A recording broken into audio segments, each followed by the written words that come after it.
People hear city like Gurgaon and immediately think, भाई ये तो करोड़पतियों की गेम है. But what if I told you that smart investors are entering in Gurgaon market with just 8 to 10 lakh rupees in hand for renting purpose नहीं, for self fund purpose. Hi everyone, my name is Puneet and I'm a founder of Forscher Funds and I welcome to episode number 3. My dear investors, I'm just going to answer one of the most asked questions in real estate. Number 1, how much money do I actually need to start investing in real estate? Number 2, should I take a loan or go fully self funded?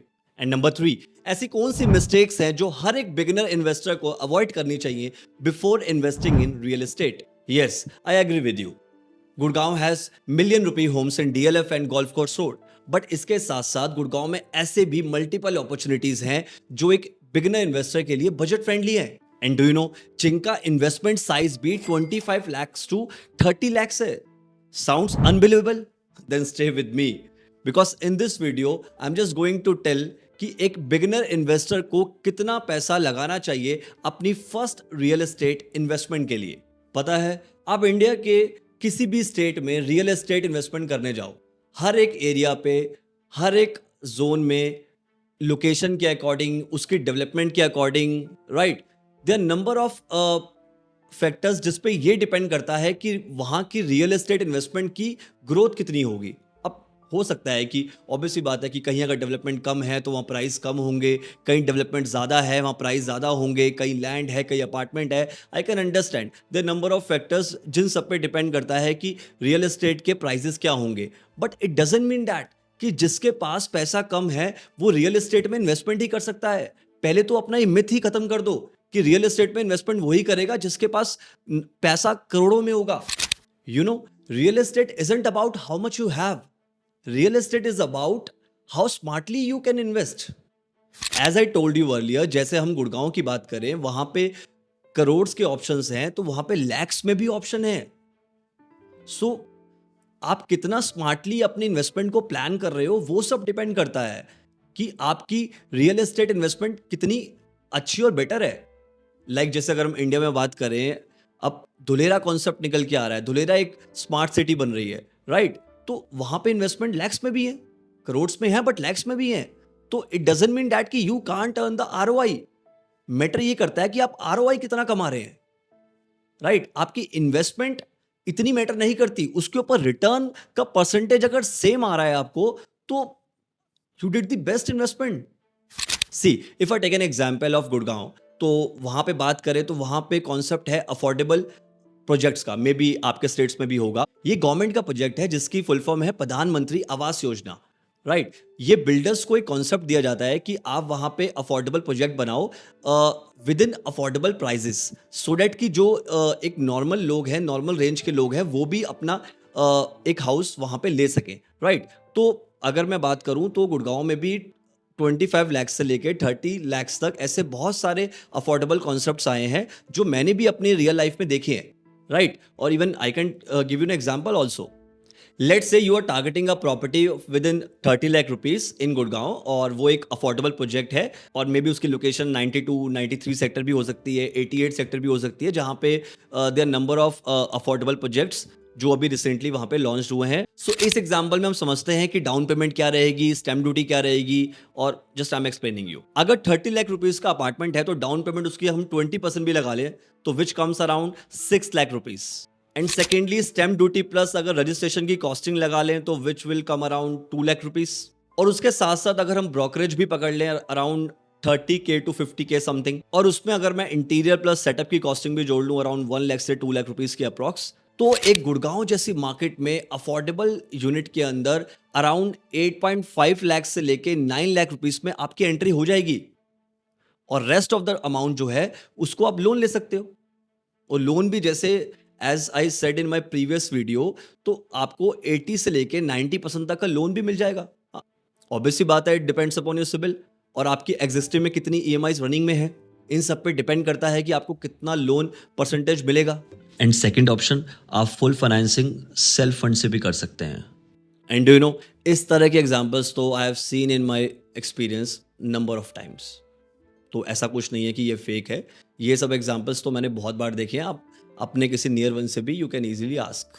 So dear investors, अब second question जो सबसे ज़्यादा एक beginner के दिमाग में आता है कि मुझे अपनी प्रॉपर्टी सेल्फ फंडिंग करनी चाहिए या मुझे लोन लेना चाहिए। एंड लिसन, मैं इस कॉन्सेप्ट को ना 2 एग्जाम्पल के साथ में क्लियर कर देता हूँ।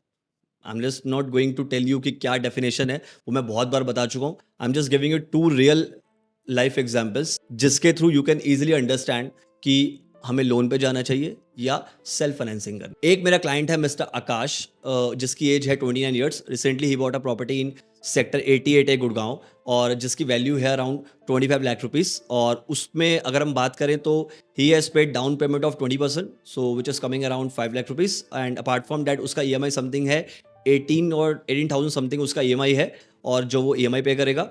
देन ही बिलीव्स दैट कि उसको जो प्रॉपर्टी लेनी है वो लोन पे लेनी है, बिकॉज ही नोज दैट कि जो फ्यूचर में जो गुड़गांव में एप्रिसिएशन आएगा वो एप्रिसिएशन से वो इजीली अपना डाउन पेमेंट भी एडजस्ट कर लेगा, और उसके साथ साथ जो उसका EMI पे इंटरेस्ट जा रहा है वो भी एडजस्ट कर लेगा, राइट। तो ही बिलीव्स दैट कि वो लोन पे ही अपनी प्रॉपर्टी बनाए, so that's why he has taken a loan facility, right.